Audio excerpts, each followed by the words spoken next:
You're listening to Parasearch Radio, news, views and reviews from the world of the paranormal from across the UK and beyond. Find us on Facebook, Twitter and the World Wide Web. The views and opinions expressed by presenters and guests are their own and do not necessarily reflect the official policy or position of Parasearch Radio or their affiliates and sponsors. Listener discretion is advised. Hi, good evening. Welcome to the next edition to the Haunted Connection show. I'm Neil, as always, and as normal, my co-host is Jane. Hi, everybody. Hope you're all having a good evening. Welcome back, because you've not been here since Friday, Thursday. Yeah, it feels like ages. Feels like I've been away for weeks. Yeah. But it's only been a few days. Yeah, so, welcome back. Yeah, thank you. We have missed you. Oh, it's good to be back. I had to do back. all the tours myself Saturday. Let's just say. Okay, tonight's guest is Lynda Brookes from Brookes Paranormal. Hi, Lynda. Hi, Neil. Hi, Jane. Hi, Lynda. Hi, everyone. Hello, good evening, everyone. So, how are you doing, Lynda? I'm all right, thank you very much, Neil. How are you? Oh, I'm really good, because I've not seen you since Sunday night. Oh. That's right. It's not that long ago, is it? No, so okay. If anyone's listening who doesn't know who Lynda Brookes is, you just tell everybody who you are and what you do, Lynda. Yeah, certainly. My name, as you say, is Lynda Brookes. I'm co-founder of Brookes Paranormal. My team, we've been established since June 2017. We do private investigations. We go to, obviously, residential houses to help people. And we also do public paranormal events as well. Okay. Are they just based, because you're based in Nottingham, aren't you? We are based in Nottingham, that's correct. Do you tend to stay around the Midlands, or do you go far and wide? We tend to, obviously, with our guests, we tend to stick local because obviously a lot of the Nottingham people do look for local venues to actually investigate. Sometimes we do go to a little bit wider afield, but as a team, we normally go wherever, if we think about going on an investigation as a team only night, we will actually go to a bit further afield than Nottingham. So we're sort of like quite flexible like that. But certainly next year, we're looking at bringing our guests to a little further afield around the Derbyshire, Nottinghamshire borderlines. Yeah, I think that's nice, actually, staying more localised. Yeah, I think so. Yeah. Buildings that I think older buildings as well that are just great to get in and have a look round, especially at night time when sort of the general public aren't there. Yeah. That's right. Yes. And we've had so many locations that we've gone to, and we've actually had customers asking us, can we go back to this location again? Because they find it absolutely amazing, the activity we've had. So, it's by demand as well. Obviously we give the guests what they like, and if they want to go to a particular venue that they've really had a good night at, we will obviously go ahead and book that for them, That's good. That's really good. Okay, then. So like as I said at the start of the show, I've seen you since Sunday night. Probably what we were up to. That sounds bad, doesn't it? Tell everybody.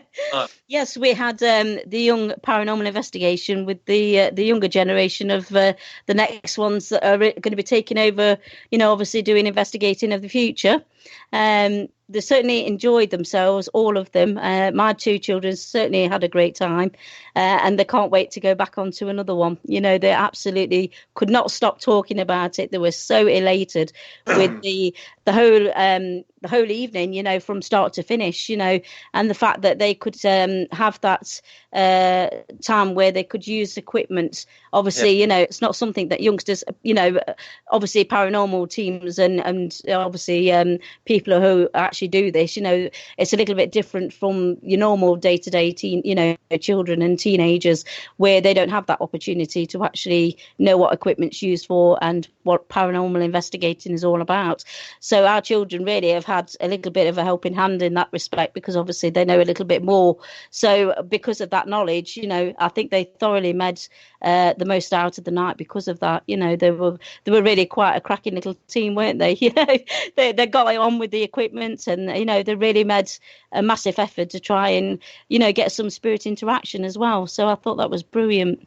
I think the energy from all the kids and the adults, obviously the adults with the kids all night, because when I first announced I was going to do a teenage introduction to the paranormal, I did get some criticism saying I shouldn't let teenagers do it. But me personally, my point of view is the teenagers watch the films anyway.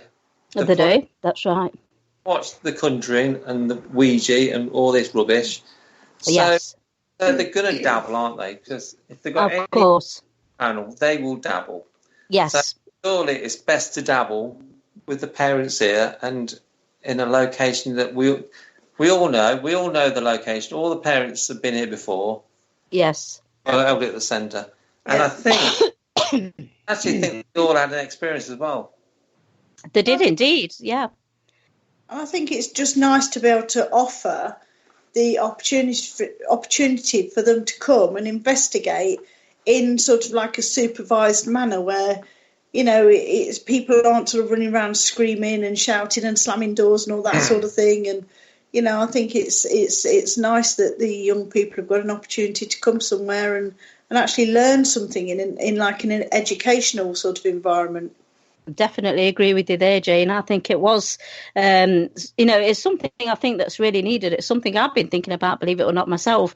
Because we, as yourselves, have probably had people come and ask you about, what sort of age range can children actually have a taster session of something like this.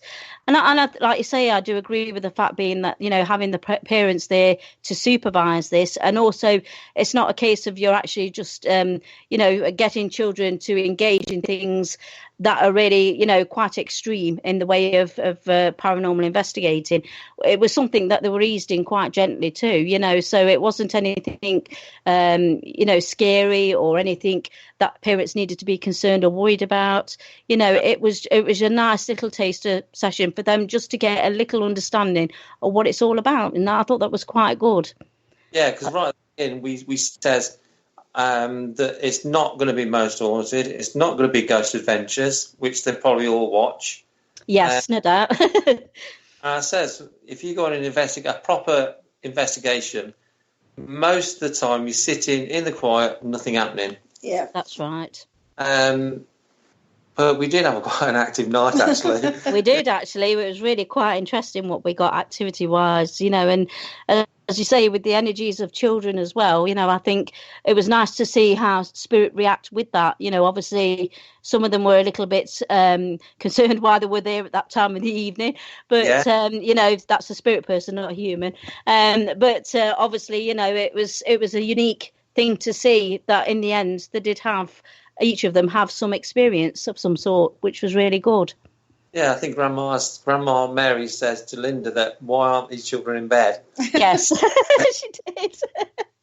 It was all nice, and it was nice to see the little ones on the floor like they were talking to other children. Yes, that's right. It was really good. It was indeed. It's different as well, isn't it? Yeah, I've got no doubt that other people will latch onto it now. Yes, no doubt. But fair play, I don't mind. Well, it's all about, really, like you say, educating the next generation, because that's what it's really all about, because we're not going to live forever as much as we all hope we would. But, at the end of the day, it's better that they've got the knowledge now while we can give it to them, and that way then, they've got better understanding of what the whole spectrum of paranormal is all about. Yeah, that's right. So what's your most favourite location you've been to, Lynda? Oh, my most favourite. It's probably got to be for me the Robin Hood experience in Nottingham. Yeah. I know I always keep mentioning this location because it's the one that I've been to the most times. I've been back and forth for at least 2.5 years now. It may be a little bit longer.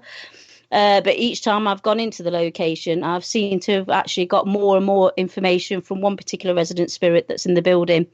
And it's because of what this particular spirit's giving me in the way of an insight, what it's like on his end of the spectrum, is what makes me more intrigued to want to go back. So, I just find it fascinating. And it's been more for research more than anything, I really find it extremely fascinating with what this particular gentleman tells me, and we speak at length. It's not just a fleeting 5-minute conversation. I've had, a member of the team actually channeling for at least nearly an hour. And in that hour, the amount of information I've got was just mind blowing, And it's from the 17th century, and he is well known within the area as well, which, I'm quite excited to actually find some documentary evidence now to actually say this is the gentleman who I've been talking to. So that's my next step. I have to delve into a lot of archives, but I'll get there. Very good. I've actually just remembered about the chat. Paul Rook says, when I conducted a team event with their family and children, I must say the kids loved it. Yeah. Yes. Kelly says education is the key. Kerry says surely better to introduce them with adult supervision, as they're going to do it anyway. That's right, absolutely.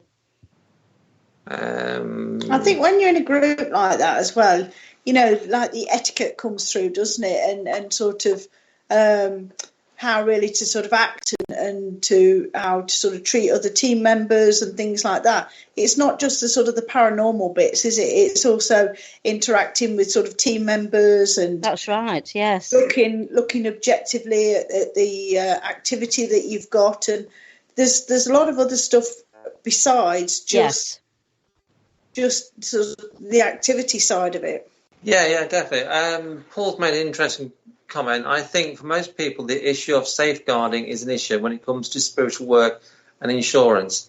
I don't think insurance companies cover under 18s, do they? I don't think so. No, I haven't come across any that I know of that do, to be fair. However, I did have as many safeguards in place as I possibly can. Yes. Obviously, if it weren't for you, Lynda, coming, you're a medium. Karen Frey is a medium. Yes. Liam is a medium. So I had 3 mediums here. Yes. Otherwise, if I didn't have three mediums here, I'd probably cancelled it because Jane weren't available. Yeah. I would have made sure. Normally, I am going to do another one. If there's no mediums coming, I will make sure Jane's here just in case we need anything spiritually. Yeah. Yes. I think the spirit would be a bit wise about that sort of situation, though. I don't think they would send anything, being aware of the children there, I don't think spirit would send anything that would be so damaging or so scary that it would put them off. Because obviously the spirit world want young people to come along and interact as well. They're not going to that's going to put these kids off for life. So, Kelly says, research-wise, I wonder if the children's impurity or worries and stress played a major factor. And they don't want to be. They want to be a better person. They simply really enjoy learning something fun and interesting. Yeah, I agree with that. I think the kids aren't as blind as conditioned as adults are.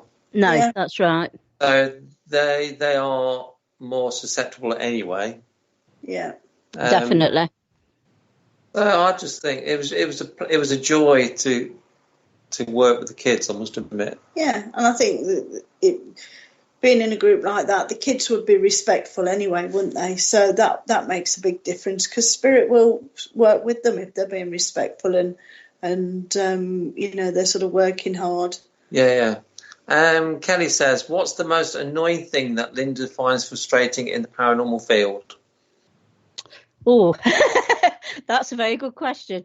I think the most annoying thing I have to find is some of the negativity that seems to still linger within the field. I think if anything, that's the most annoying, because I think, you just see so much of it, and that's such a shame, because when I came into the field, I was quite naive.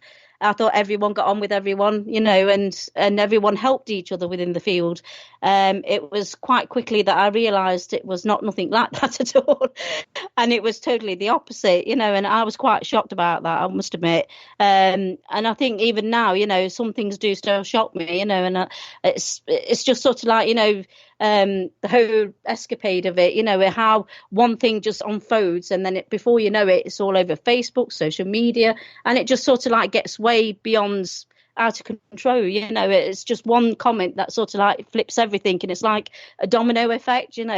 Everyone has to have their say on things, and I don't understand that. I think there's so much good positive work we do within the field, and yet there's never really anything much posted much about it. It just seems to be more generalized, the bad things that we get to hear about rather than the good things. That's the way of life, though, isn't it? Well, it is, yes, you're quite right there. But it would be nice to see more of the good things rather than the bad. It really would. Definitely agree with that. I'm sure going forward we will all do something about that. Yeah. Yes. I have faith in it. Kelly says about the worst thing in the paranormal is, Kelly says, for me, it's Straight O'Tunnel's toilet roll. It's what, sorry? The toilet roll in Straight O'Tunnel's because it's always damp. Oh. Take your own in your handbag. Yes. Kelly also says you had adults, Neil, and mature ones at that, so those children were never in harm's way. This is true. Yes. Paul says, when I say safeguarding, I mean DBS checks, etc., child protection laws and things. I have complete faith in what you do, but for the public, they may want to ask questions about the safety of the children. If the parents join them on events, I don't think it's too much of an issue, though. Admit, I hadn't thought a bit about that sort of thing. Yeah, but I think I think with the way that you did it was right, that each child must come with a parent. And if the parents are there as well, then the parents sort of have that responsibility, really, of the safeguarding of their child. Yeah. Yes. That's the key thing there, that none of the children would come without a parent, and it's that parent's responsibility to make sure the welfare of that child is looked after. Yeah. Richard says, I can't see the problem getting children involved, as it's a belief. There is no difference between this and church groups who provide religious education to children. Yeah. Sunday school. There you go, Neil. You can start a Sunday school.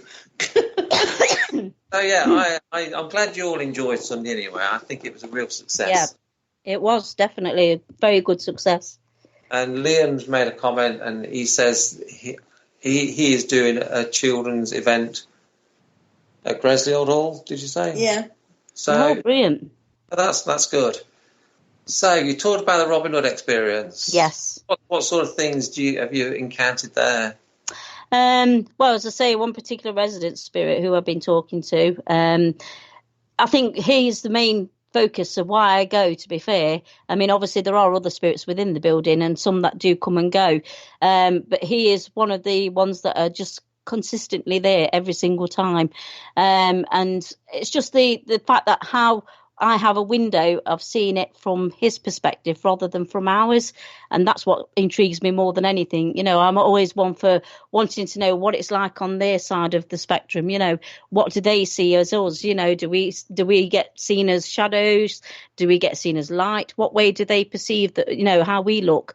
I mean, we see how spirit look to, when we're actually investigating, through light form, shadow, etc.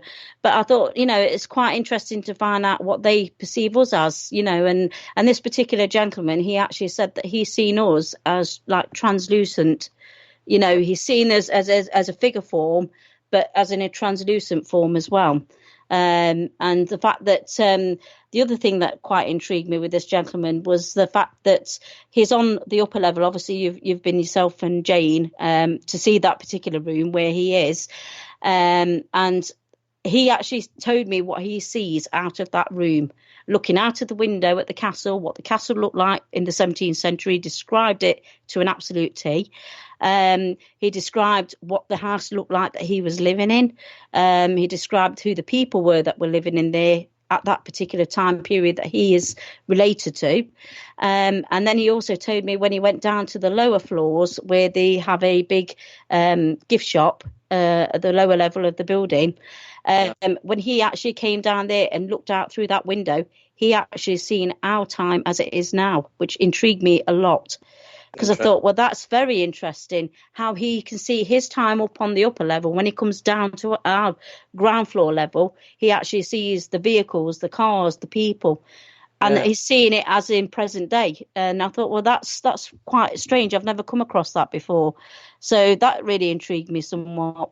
And again, that's, these things are the main reasons why I go to this particular building, because the more I'm going, not only, is he talking to somebody, he's actually also giving me some insights, of what things are like in the spirit realm, which often you don't get that opportunity to get to find these things out. Spirit will communicate to a certain degree, but they won't go as in depth and have a continual conversation as this particular gentleman seems to do. Yeah, well, you're building up a picture, aren't you? Yes, absolutely. Yes, that's very true. Yes. And I mean, he's also come from the location to my home as well, and communicated again, and spoke to me in my own house. So, and obviously he's aware of my children. So he's aware, like I say, of present day. When he comes out that building, he's very aware that the time is different from what he sees in that room that he's in. Yeah. Which is, is really intriguing. Yeah, I think you've been there quite a few times, haven't you, Lynda? I have indeed, Jane. Yes, I have. And the more, as I say, the more I go, the more I get. So that's the reason why I keep going, because it's all research. It's all, to me, very fascinating, to find out the details that he's giving me, and I mean, I haven't got any reason to doubt that he's telling me any, porcupines or anything like that, because the rapport that we've built up right from day one. When I first entered that building, he didn't want me in there. He wanted me to get out of his building. He didn't want me to talk to me. He was never one to talk to women, full stop. He couldn't stand women. Women were quite beneath him. So, I mean, we've come a long way in 2.5 years of toing and froing and communicating, and me being quite persistent and saying, you can tell me to get out, you can bang doors, you can do what you like. I'm not going anywhere, I want to know about you as a person, because to me, he is, or still is, a person, and I see him as a person, I see him in the way he dresses, when I go into the room, so I think because of the rapport we've got and the trust that we've built up with each other, because obviously I trust him as he does trust me now, to talk to me and give me this information, which is not given to anyone, so I thought, it's quite unique. The way that we, he actually, as I say, is not one to like children. I mean, he did have children of his own, and unfortunately, he actually he killed them. Oh dear. Yes. So when he was saying that he was coming into my house and he was seeing my children straight away, I was a bit concerned, to say the least, because I thought, well, I know he obviously can't do that sort of thing, but he can do other things. He's quite a strong spirit. He's got energies to scratch people and to cause harm if he wanted to. Which, I thought that's a bit scary, but he did reassure me that, yes, I know you've given me boundaries and I won't cross them, which I thought was really quite amazing, for a spirit to say that they acknowledge that boundaries are in place and they won't cross that line, I thought was great. Yeah. Because, again, you don't get that communication with spirit usually, they have no boundaries usually, so it was quite, it's more of a human conversation we have rather than spirit, if that makes sense. Yeah, and I think that's a bit similar to sort of the advantage that we've got here. When you go to somewhere on a regular basis and you can build up that sort of relationship and you can find out more information, you can get more details. And I know from one of the spirits that we've got here, from the information that he's given us, we have actually found his original records. We found his death certificate in 1885. We found that he was living just outside the yard here.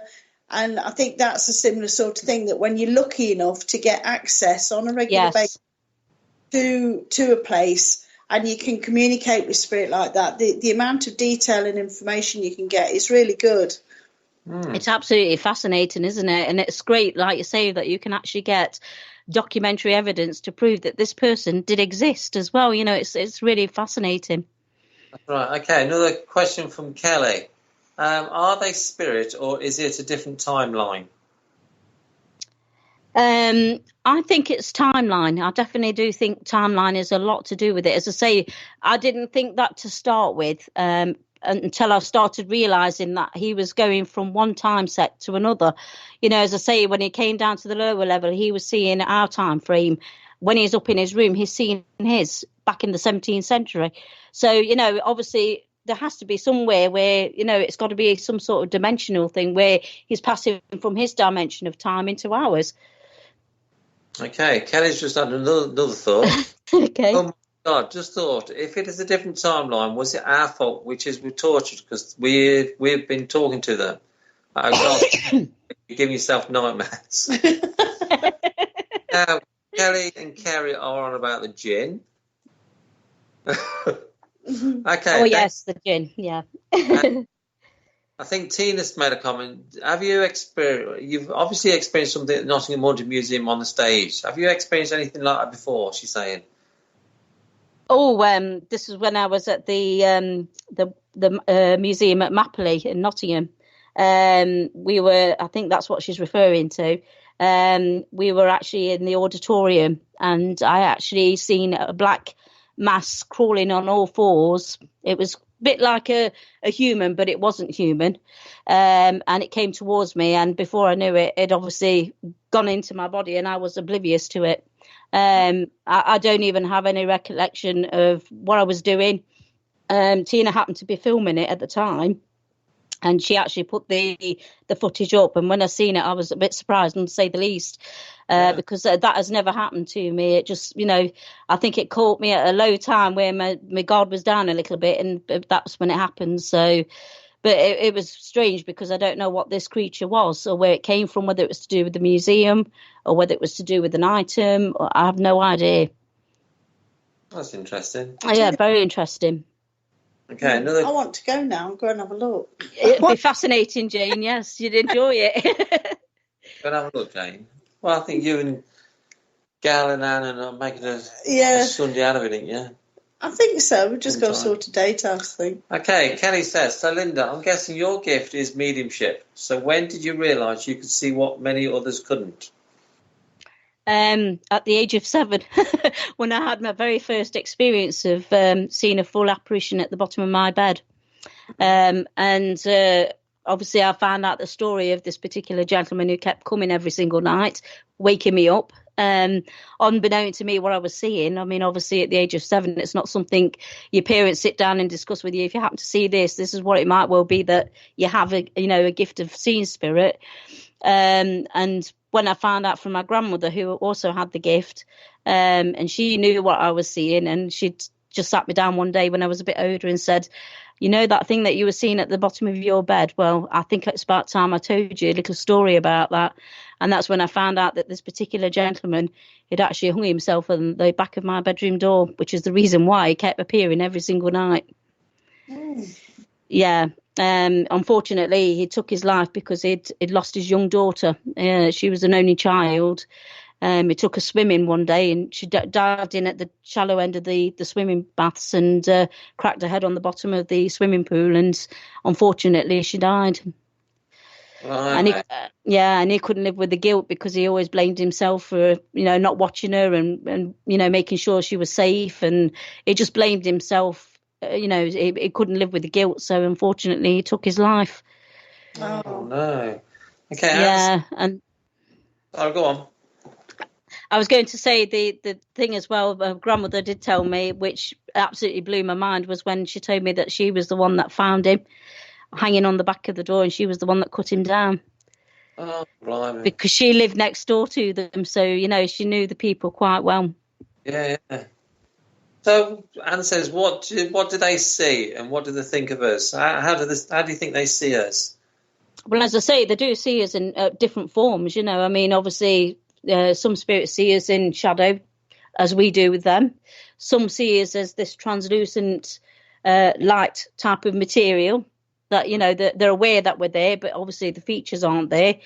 And some see us as we are, so each ones that I've spoken to give me different perspectives on what they visualize and what they see.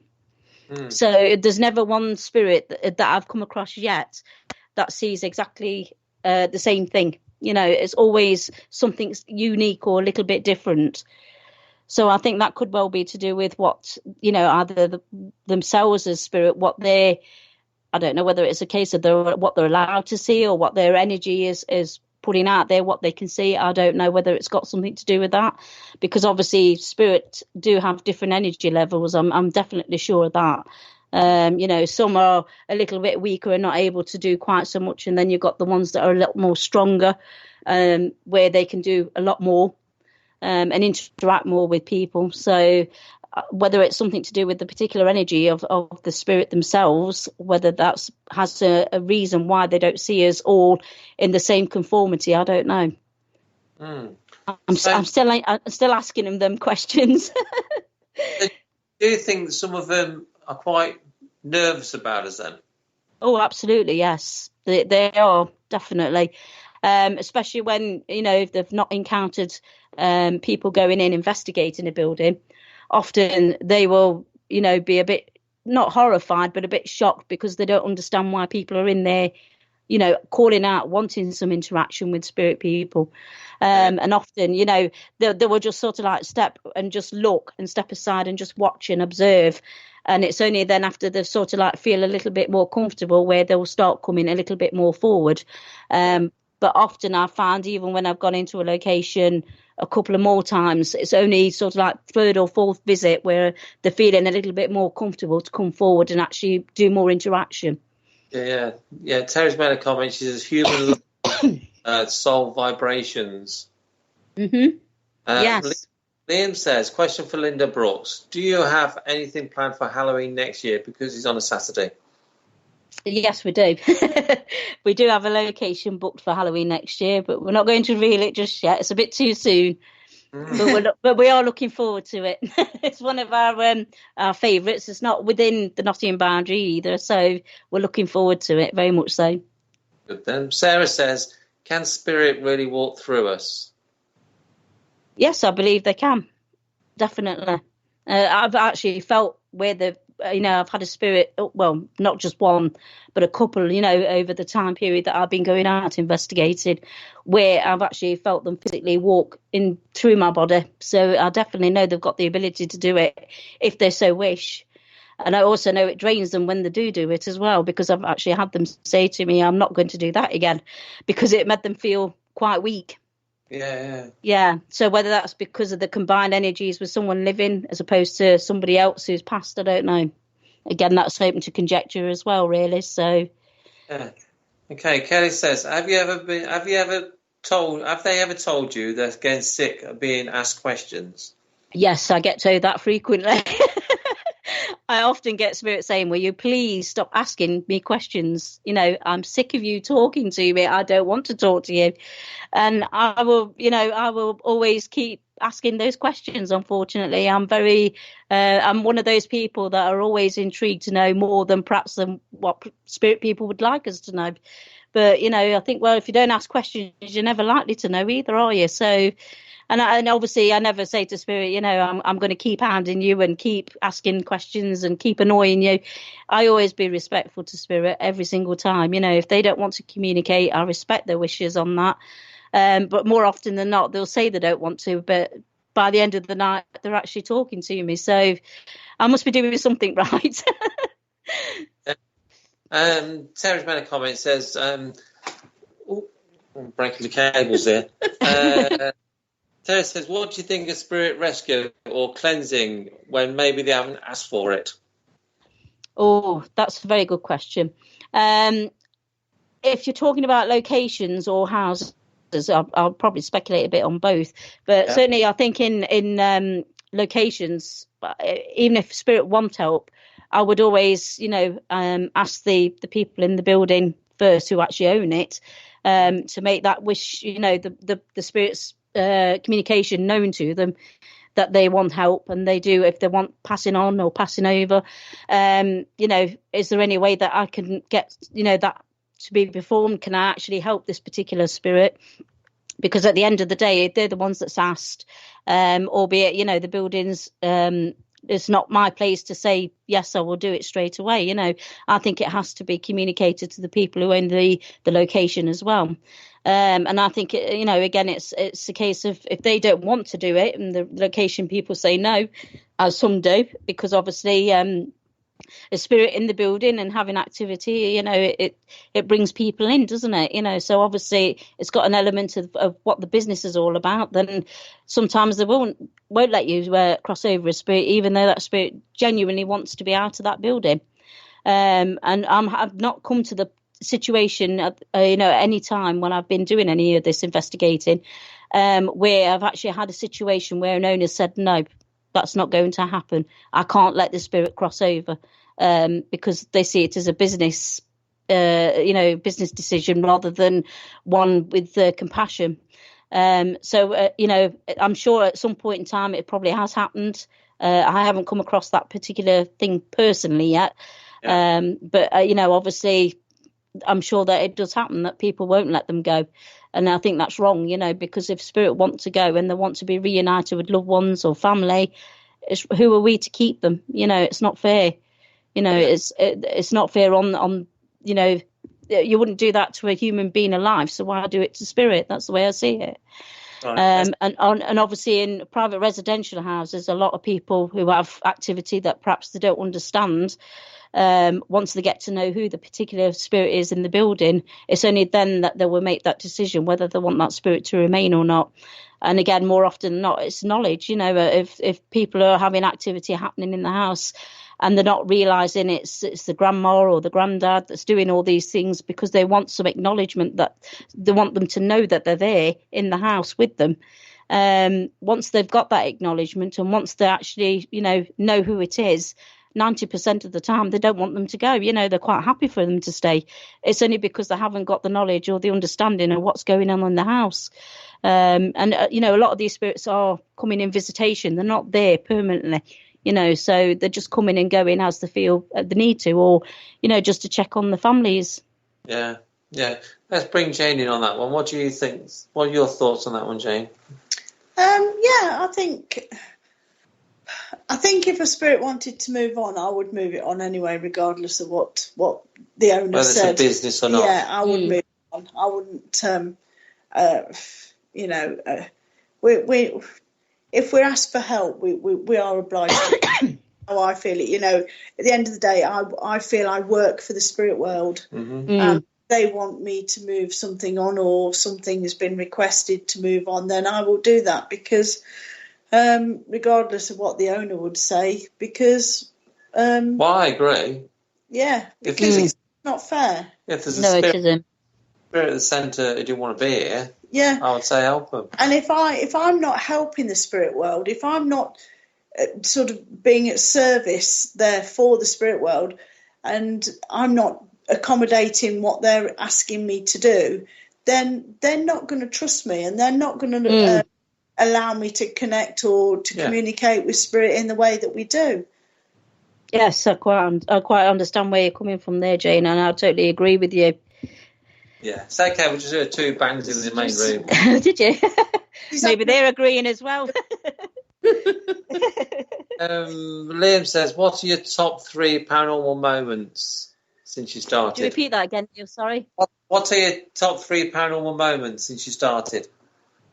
Top 3 paranormal moments? Yeah. I think probably the first one was the very first time I seen an apparition in a location, rather than actually seeing them in my own home or seeing them when I'm out, you know, doing just general day-to-day duties. That was at the village in Mansfield. That was the very first time I seen one whilst out investigating, which was quite unique and mind-blowing at the same time. The second thing that I think is probably I could name off the top of my head is having family come forward, you know, that have passed. Certainly recently my sister, you know, she's been gone just over 2 years now. And having her come after she'd passed was really lovely, you know. It was something that you couldn't describe to anyone. It was just such a nice thing to have, you know, the fact that, you know, your sister's there working with you as well now, you know, now she's no longer here on the earth plane. She's still working with me in spirit. So, that was really quite unique as well, because, she's always around, guarding my back and looking after me and everything. So that's really nice. It's a comfort to know. And I think the third thing, I'm just trying to think off the top of my head what the third thing might have been. I think I've only had actually two. I don't think I've got a third one, to be fair. Yeah, that's fine. Okay, another is, do you like back to basic investigation, or do you like the equipment?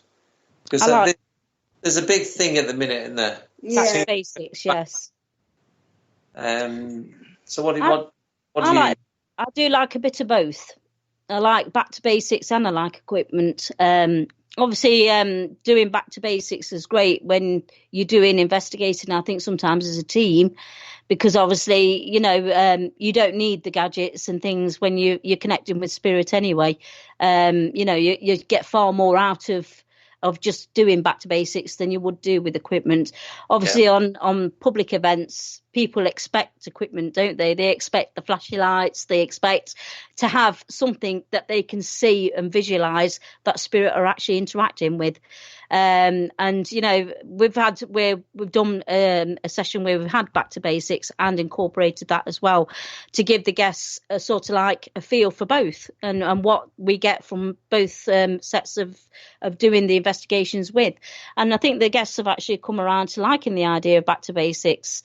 To start with, it's something that I don't think a lot of them were quite sold for. But when we actually said, well, we'll do a back to basics for half of the night, and then we'll do another half of the night with the equipment and see, what compares with which and see what you think. And actually, a lot of them were leaning more towards back to basics. They said they quite enjoyed it. It was a unique thing for them to experience.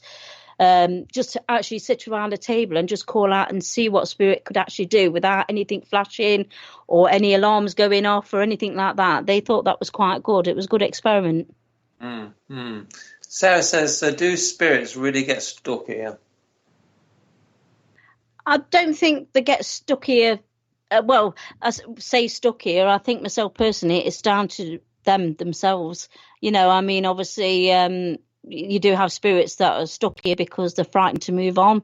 They're frightened to cross over because obviously depending on what they've done in their life, if they've committed crimes or, that they've been quite nasty to people and they've got thinking of, what the reference is going to be when I actually do cross over, am I going to go to hell for what I've done? Obviously they won't cross over. They'll remain here because that's what they're being told.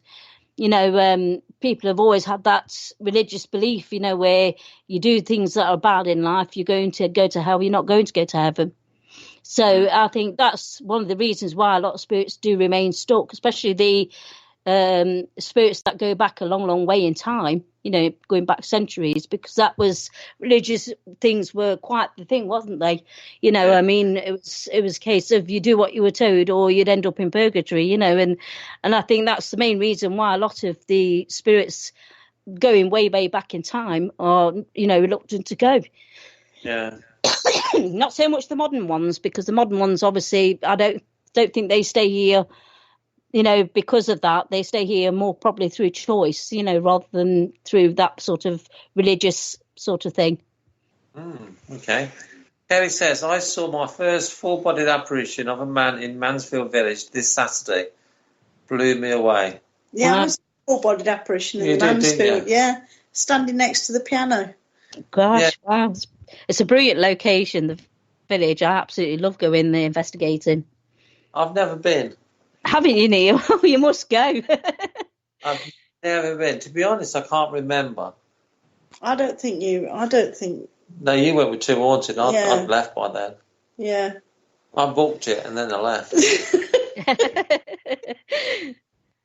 Yeah. Long time ago. Yeah, that's water under the bridge now. Yeah, so you got any questions for Lynda? What do you think's been your most memorable piece of activity? Is there anything that's been really sort of scary that's stuck in your mind, or have you been, is there some sort of activity that's just blew you away? I think one thing that probably I can think of that we experienced, which was at Moira Furnace, we had come across a young gentleman. He was in his, I'd say he was about age between 20 or 21. He was documented as living there when they were actually cottagers. And he actually came to a different location with us. He actually followed us and he became quite attached to our little group, our little team. And I think the one thing that defines with talking to this particular young gentleman was the fact being, albeit he was that age, his memory, his mind wasn't of that age, if that makes sense. He was a little bit, had mental illness where, obviously he wasn't, his mental frame of mind wasn't of 2021. It was more like probably the age of 10. And he was intriguingly so hesitant to tell us, what his favourite food was, which was carrots, believe it or not. And it was just his way of actually wanting to get that information to us. He was so excited to tell us that particular thing, that he just absolutely loved carrots. It was his favourite food. And it was just lovely the way he actually came forward to tell us that bit of information. And then when we went to another location, he actually came forward again. And, he seems to have still, even now, he does come back and forth, from there, even to my own home, he comes now and again to pay a little visit, So I'm looking forward to going back there because it is quite a unique little character, and he does, make doors bang. He's got that ability to do that, even though, is doing it out of playfulness more than anything, But it was really nice. It was just so innocent the way he came forward, and it's those little moments, you quite treasure because, they're unique in this field, he was just so childlike, bless him. Okay, I've got a good question from Vaughn. What do you think happens to families after death when they've been split up in life? Do you think they get together or... I definitely do think they do, not straight away, perhaps. I do believe if they've sort of had families that haven't seen each other for a long, long period of time, whether they've had a fallout, I do think it takes a bit of time for them to get to get together and meet up and be reunited in the spirit world. Because, I've come across it with not my own family, obviously, but other people's. And, it's taken them a little while to find each other, but they do get reunited in the end. And I think that's the one thing that's positive out of it. Their differences are all put aside and they all get reunited together as a family again. Which I think is as I say, everyone's got this, sometimes they think, as soon as family's passed, they're all reunited, everything's hunky-dory and everything else. But, even my family, going back a few generations, didn't actually meet up with each other until quite some time after they'd passed as well, which I thought was quite interesting. They were aware of each other, but they couldn't find, for some unknown reason, they weren't finding each other, they weren't being reunited, but after a while they did. So I'm still working on finding out a little bit more about that because that really intrigued me, Yeah. So what's your dream location that you've not done yet? Oh, my dream location I haven't done yet, Alcatraz. That would be lovely. I'd love to get in that place. I think it's everyone's dream to get into somewhere like that, definitely. I asked that question to everybody, but most people say Alcatraz. Yeah. Oh, do they? I'm not surprised. It's an absolutely fantastic place. And one I think many people would love to get into. Yeah. Hans says, do you think there's healing time when families pass? Yeah, so I could imagine that being a very good plausible explanation for the delayed reunitedness of the families. Perhaps they do need time to heal. It's a definite plausible thing to say that could well be the case. I personally don't know at the moment what the reason is for this delayed situation with reuniting families together when they've gone and passed over in spirit. But I would say something like healing. Perhaps they need time to heal the rifts and it's just like everything else. When you pass of illness, your body needs time to heal too. In the spirit world. So it's possible that could well have something to do with it. Yeah, Paul says if a widow remarries after a partner dies and then the second partner dies, what happens to them when they die? Or do they get reunited? Who do they get reunited with? Is heaven just filled with unhappy ex-wives? Oh dear. I think they'd all get reunited. That's my belief anyway. I think, there is no segregation, I don't think, about, I'm with this wife, so I'm having to get reunited with her first, or, that one second. I don't think there's anything that has that segregation in spirit world, to be fair. I think everyone gets reunited eventually. And I just think they all get on extremely well, despite they might not have got well on in life, they might well do in spirit world, so. Yeah, I think I would agree with that, because it's more about the energy, isn't it? Because you're not taking your physical body with you. All you are. That's right. And when you meet up, you're going to be familiar with these energies, and you're going to be able to blend with the energies that you knew in life. So these like your second wife and you, whoever they are, if you've had several wives, you will recognise that energy, and all you will have is love and friendship for people around you. It's no need for any malice or falling out or grief. You're not taking money with you, you're not taking property or anything like that. You are just an energy that's been released, and you're just there to sort of really just live the rest of your life in peace and sort of happiness. That's right. Yeah, Kerry says, kind of missing the point, Paul. We all go to energy. Earthly concerns and matters are irrelevant. Yeah. Absolutely. So I'd agree with that.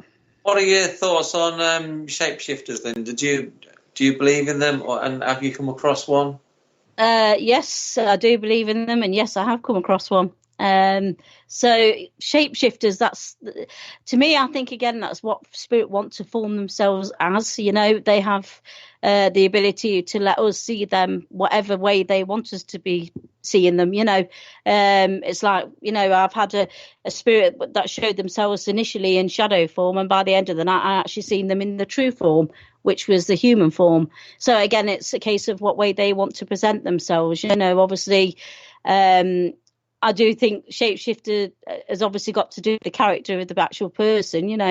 If they were a bit of a sort of like Jack the Lad in life, they're going to be a bit like that in death. So I do think a lot of it is down to how they want us to see them. I don't think it's anything nasty or negative or anything like that, because you get the good and the bad in life, you get the good and the bad in spirit world as well. So I just think it's just how they want themselves to be seen.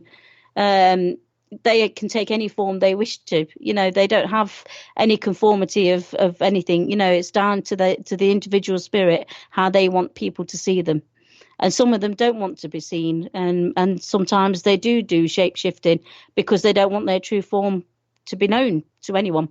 Whether it be a medium or whether it be just anyone in general, I think that's really all it is. I don't think it's anything negative or anything like that, shapeshifter. Yeah. Okay. I know Jane's point idea on this one. It's paranormal and religion. Do you think they should be kept apart, or can the paranormal field be entwined with religion? That's an interesting one.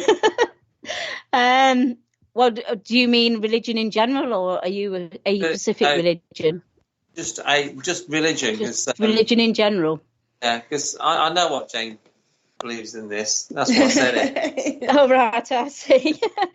I don't really think. I don't know. I don't think religion's really got a vast amount to do with it, to be fair. I think. I don't know how you can actually combine it as the paranormal religion, in a sense, really, if that makes sense. I don't know how you'd perceive that as a religion. I don't really get what you mean, to be fair. I don't know how you'd put the two together. obviously you've got the spiritualization of things, and obviously you've got spiritualist churches that go hand in hand with that. But I don't think people need to go to a spiritualist church to actually be spiritualists, in all fairness. I think everyone's got the ability of communicating with spirit in the paranormal field. Everyone's got that sixth sense. It's just a case of tuning into it. And I don't really think religion's really got anything to do with that part of it, really. Paul's made a good point, actually. Paul says, let me find it. Religion is a man-made concept and is irrelevant because we will all end up in the same place. Yes, I absolutely agree with you there, Paul. It is man-made, and not all of it for the good either. As I say, going back to spirits being left in and being told they're going to go to purgatory, and having been stuck where they are because of what the religious beliefs people have actually, put in their mind when they were alive. Sometimes religion can be a bad thing as much as a good thing in that respect, because these spirits are now stuck in between time zones and can't go anywhere for fear of what's going to be there on the other side of the door, so to speak. And religion's responsible for that. It's got a lot to be accountable for. And then on the other side of things, if I guess religious things didn't come into play with it, then obviously we wouldn't have spirits that we can communicate with. So it's, it has a flip side on that one as well. Yeah, Carrie says it's rule and control on behavioural expectations to control the masses. Yes. Yeah. Okay, Tina says, have you ever been hurt by a spirit? I have been scratched. And I've also had a bruising on my arm from being grabbed, but not anything more than that. And I don't think that was done either with intent from spirit either. I just think it was the fact that, they wanted the attention, and that was the only way they were likely to get it, then they would do it. But I don't think it's anything malice towards me personally, You do get spirits that do it with intent, and obviously that's a different matter. But I've also had stones pelted at me, and one nearly just missed my eye, but that was done with intent and with malice. That was a definite directional thing as to get out, and that was in the Galleries of Justice in Nottingham, or National Justice Museum as it's called now. That is another location that I've never been to. Yeah, I want to go there. That's on my bucket list. Oh gosh, that's an amazing building. I love going in there. Absolutely love it. It's a brilliant place.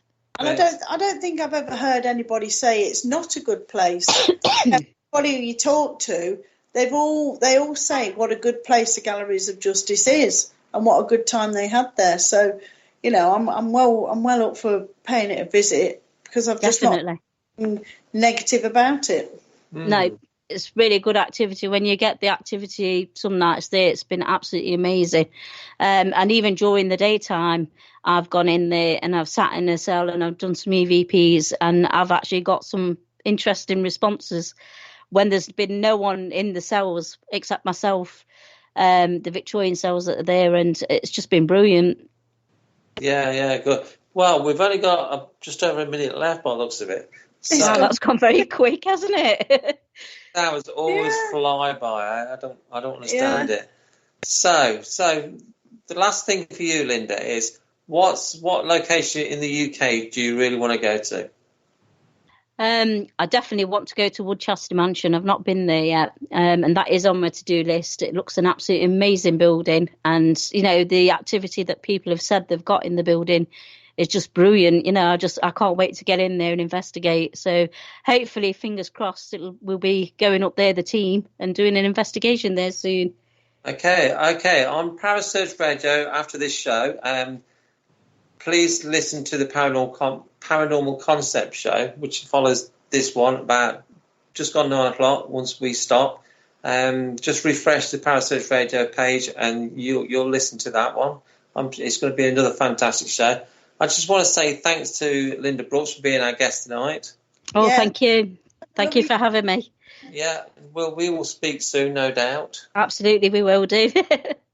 Obviously, thanks to Jane for taking time to come up and It's always a pleasure. I like doing the show. Yeah, Good fun. It's good fun to it's chat good. to people. And we have some lovely people on. Next Tuesday, we've got Andy Saw from Haunted Live coming in. Oh, that's good, yeah. Oh, fantastic. So we're going to say good night to everybody. Thanks for listening, and we will see you all next Tuesday. Yeah, good night, everyone. Bye. Good night. Good night, everyone. Bye. Thank you for listening. Don't forget to join us for more shows throughout the week. Find us on Facebook, Twitter, and the World Wide Web to keep up to date with all the shows right here on Parasearch Radio.